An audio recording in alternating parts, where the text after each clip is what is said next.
Hey everyone, it's Miss Kearney here. We're doing another Screencastify video, which means my expectations are that you are watching the video and you are listening carefully and you're taking notes. Everything I write down on the board, I expect you to write down on your mini lesson. If you have any questions, you're going to be able to ask me when you come to my station later. So first of all, let's start by just writing entry number 1 at the top of your paper so that you know this is our first entry in Unit 5. Today's mini lesson is Unit 5, Mini Lesson 1, Ratios and Rates. Take just a moment to read the learning goal to yourself. Awesome. So today's learning goal is that you should be able to use unit rates to determine and compare different situations. For example, if you decide that you're trying to figure out, should I go to Target to buy my groceries or should I go to Walmart? You might need to use unit rate to figure out who has the better deals. And you're going to do that a little later today in class. The first thing is let's start from the very beginning. You learned this in 6th grade, the word ratio. A ratio is comparison of two numbers by division. So for example, if I wanted to write a ratio of the number of boys in this class to the number of girls, let's say that we have 14 boys in the class. And let's say that we have 10 girls. We could write a ratio comparing them, and we could say we have 14 boys to every 10 girls. And if you simplified that, you would be able to say that you have 7 boys to every 5 girls, just simply by dividing both by 2. If we take ratio a step further, we can talk about a rate. And we'll get to that in just a moment. But before we do that, let's talk about the ways you can write ratios. Last year, you learned 3 different ways to write a ratio. Take just a moment and see if you can remember any of them. Okay, I can sense that some of you are remembering that you can write them using the little colon. So for example, if I have 4 apples, you can say 2, 6 bananas. What's another way? That's right, you can simply use the word 2.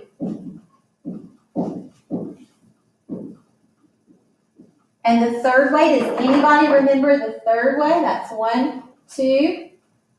The third way is probably the most common way that we're going to use this year, and that is writing it as a fraction. For example, 4 apples to 6 bananas. This is probably the most common way. That's why I put a star by that. We're going to use that a lot this year.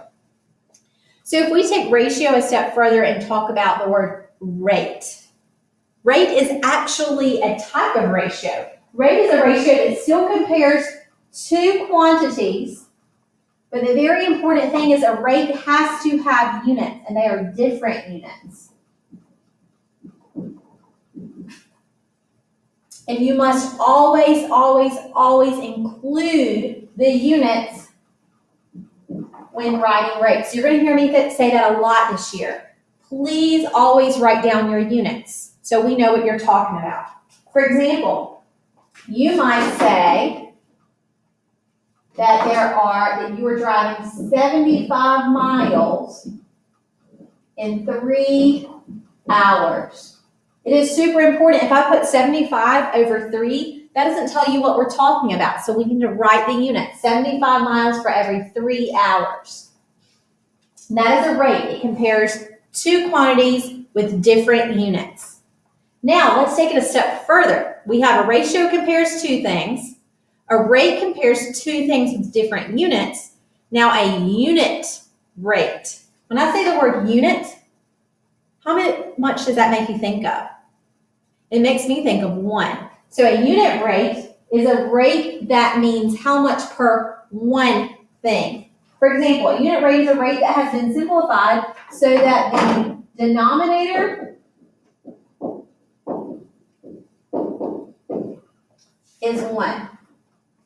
For example, if I take the rate from above, 75 miles in 3 hours, and I want to write that as a unit rate, I want to know how much per 1 hour. So I'm going to simplify it so that 1 is in the denominator. So per 1 hour. So I can simply divide 75 divided by 3, and I would get 25 miles per 1 hour. Unit rates are probably the most useful type of rate because when you're driving, do you ever say, hey, I'm going 75 miles per 3 hours? No, you say I'm going 25 miles per hour. Or when you go to the gas station, do you say, oh my gosh, look, the prices have really gone down. You can buy 4 gallons of gas for $15.78. No, usually when you look at the gas prices, you want to know how much per 1 gallon. How fast am I going per 1 hour? How many miles can I run per 1 hour? So unit rates are really, really helpful in knowing how much per 1 item. So 1 is always going to go in the denominator. Let's do a practice problem together. We've already done the first one together. So we converted from rate to unit rate by making sure that we have 1 in the denominator. Let's do the second practice together. Right now, I say that I have 112 students for 4 teachers. So if I write it like a rate, I can write it like a fraction. So there are 112 students per every 4 teachers. Well, let's say I'm going on a field trip and I want to know, well, how many students does that mean per 1 teacher? If I want to find the unit rate, I want to know how many per 1 teacher. Remember, unit rate means how much per 1. So I simply can divide 112 divided by 4, and I get 28 students. That means for every 1 teacher, there are 28 students. So now what I want you to do is I want you to take the next 2 problems. The next one I want you to work on with a partner about Ben and biking. And then I want you to try the next one by yourself and be ready to check these when you come to my station.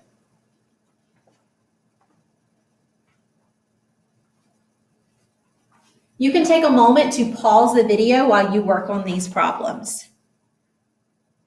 That's right, go ahead and pause the video. All right, welcome back.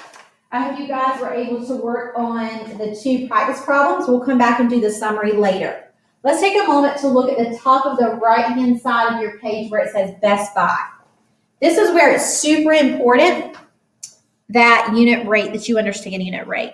For example, we're going to be going shopping. We're going to shop at Kroger and Food Lion and Harris Teeter, and we want to find which store has the best buy.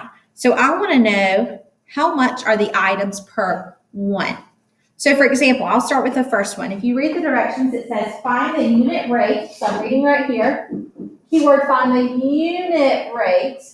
And remember, what is unit rate? How much per 1 item. Go ahead and write that down so you can remember. The next important thing is it says be sure to label units. That's also very important in this, in both the denominator and the numerator. So you're going to use the coupons that you have on your table. And you are going to try to find what the unit rates are for these items. So for example, the first one, it says at Kroger, I want to buy 9 ounces. I want to buy the 9-ounce bag of Fritos. So look on your coupon, and how much is that 9-ounce bag of Fritos? That's right, it's $2.29. I'm always going to put the money on top. So for $2.29, I can get 9 ounces of Fritos. But if I want to find the unit rate says how much per, not 9 ounces, but how much per 1 ounce. So now I want to figure out how much is 1 ounce of Fritos and Cheetos. So if I go over to the side and I divide 229 divided by 9 ounces, 9 goes into 22 how many times? Twice, good.